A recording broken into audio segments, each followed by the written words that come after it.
Welcome back to the channel, everybody. I'm Kevin. I'm here with the two GSPs, Goose and Maggie. My wife and our 7-week-old newborn daughter are in the camper right now getting comfortable. It's right there. We got this awesome site right on a creek. There's actually 2 creeks come together up here. We're gonna go check it out. I'm just gonna walk around the campsite right now to make sure there's no trash or anything the dogs could get into. And then we're gonna go set up camp. But today is Memorial Day. It's been really rainy, like a 90% chance of rain. Trails were really wet getting back here. And I'm kind of hesitant to put too much out because I don't want some wind to pick up later or a lot of rain to come and flip our awnings. So gonna play it by ear. We don't really have any cell service out here, so I can't really check the weather or do a whole lot of anything else on the internet, which is pretty nice. So back at camp, all I have right now set up is just our 270 awning and a couple chairs. Like I said, it's kind of raining. I don't really want to put too much out.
So dinner's over, successful. Camping with a newborn, you want to make it as less stressful as possible, especially your first time. So we chose just burgers. I cut up a zucchini and a squash for dinner. It was delicious, plus a little bit of rice. It's pretty filling. We can always reheat that later if we get hungry. So, so far we haven't had any rain other than when we arrived. The wind keeps coming across the mountain, and it sounds like there's a rainstorm coming, but it's just the rain coming off the leaves on the trees. But I don't think we're gonna stay lucky. I think it's gonna run out soon. So I'm gonna start cleaning up for dinner. Might try to get a little fire going before the rain comes to enjoy that. Otherwise, I'm gonna start slowly packing everything up so it doesn't get wet.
Good morning, Logan.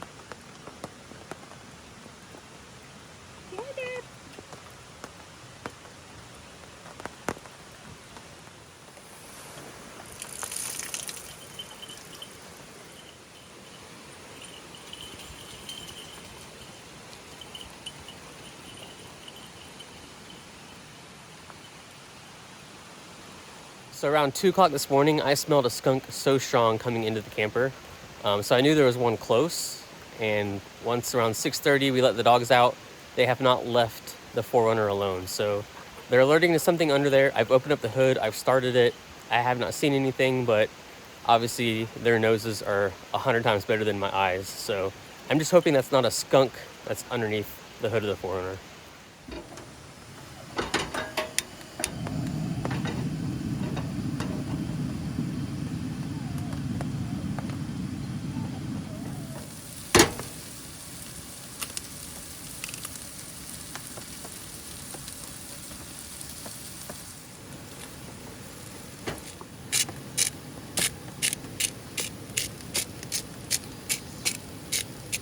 Cheers to our first night camping successfully with a newborn.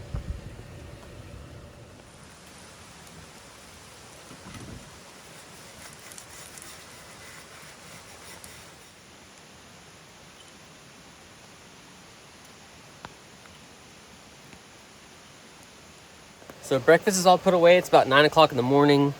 I had to put the dogs away because if you guys know anything about GSPs, they obsess over things, and they're obsessed with whatever crawled up under the 4Runner. So Goose started chewing on the 4Runner, so I had to put them in the crates. But now, since everything's picked up, I'm gonna give you guys a little tour of the campsite. I'm gonna release the Kraken, get little Maggie out, and we're gonna walk around and show you this creek. And straight back to the 4Runner. Goose, Maggie, here. This is the campsite. It is not very level. We had to put some stones underneath the trailer camper to even it out. But it is a ways from a main road, so we didn't hear or see a single vehicle or anything pass by the whole day. So if you walk this direction from the campsite, it takes you down to this little cool creek area. And this creek is really loud at nighttime. It's all we heard in the camper. It's plenty deep enough. There's a little pool right there, so in the middle of summer you can kind of just sit in the water, cool off.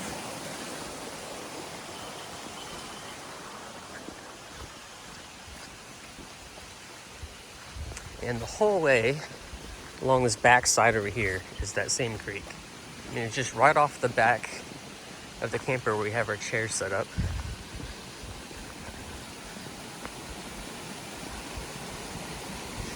And someone made a little bridge, cut down the tree. It's going straight across. Camper.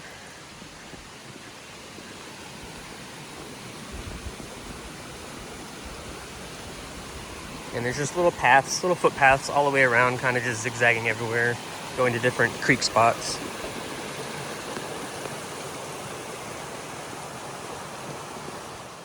Things we've done to the 4Runner since the last video, it's actually been quite a bit. We went to Timbo's Customs in Highland City, South Lakeland, and he custom made some rock sliders for us. And that's to protect the sides of the 4Runner, the rocker panels. It also has a kick out, so if you're up against something, it'll push it out of the way for the rear tire so it doesn't get caught on the rear tire. So thank you for that. Should help us for any more body damage to the poor 4Runner. Let's see, we added a C4 high clearance rear bumper, and the weight of that combined with the tongue weight of the trailer made the 4Runner just sag way too much. It was basically just riding on the bump stops fully loaded. So I got a hold of Exit Off-Road in South Florida, and the next morning, like 11 o'clock in the morning, I had a brand new set of springs, the heavy duty springs. I think it might be the heaviest they make. It's like 850 to 1,000 pounds rated.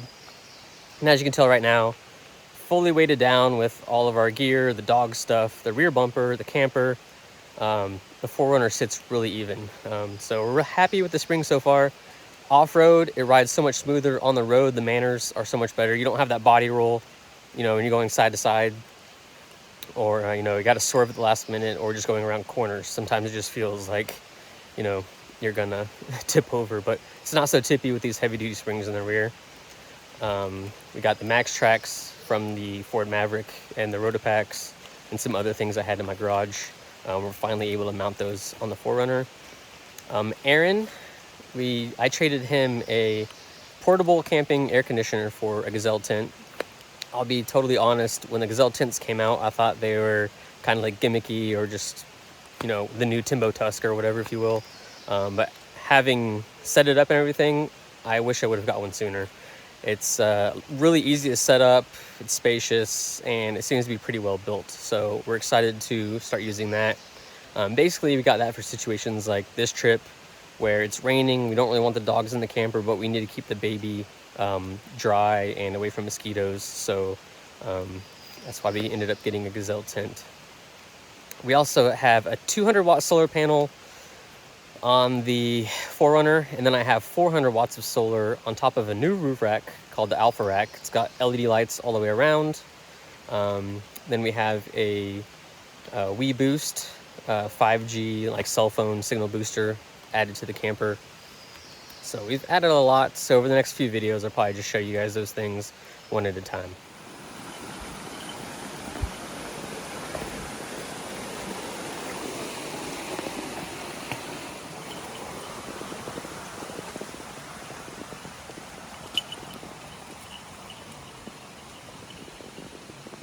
We're just now getting back from a little walk.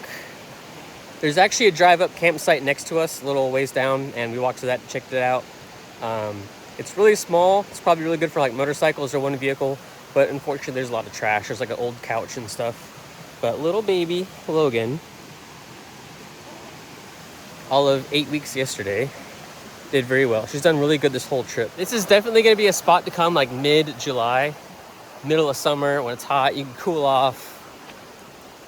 Yeah, this whole area, we're pretty much all packed up. The awning was put away nice and wet. If you put away a wet awning, leave like a foot, maybe 2 feet of gap in between the zippers so the water can continue to drain out. Plus, when you're driving, you get a little bit of airflow in there. And remember, always pack out all the trash, even if it's not yours. You can always get one of these trasharoos. It goes on the outside of your vehicle so you don't have to smell all the trash. It comes in really handy. We are off to find our next campsite. It's probably gonna be about 40 minutes from here, just mainly because it's all just gravel roads with a lot of bumps and stuff. So we don't want to mess up too much of our gear in the trailer. This is a nice campsite. My parents and I actually found this site and the one next to it almost 10 years ago when we were out exploring on a rainy day just like this. But it really was just a driveway like that in this grassy area. In the past 10 years, people have come in here and just destroyed all this. And then the same with the campsite next to it. Whereas this campsite got larger, the other one's on two creeks. The campsite actually got smaller, but there's a lot of trash. There's like an old sofa and stuff out there. So that's pretty sad to see. So here I am 10 years later, finally camping at the spot that we found back when it was just more natural.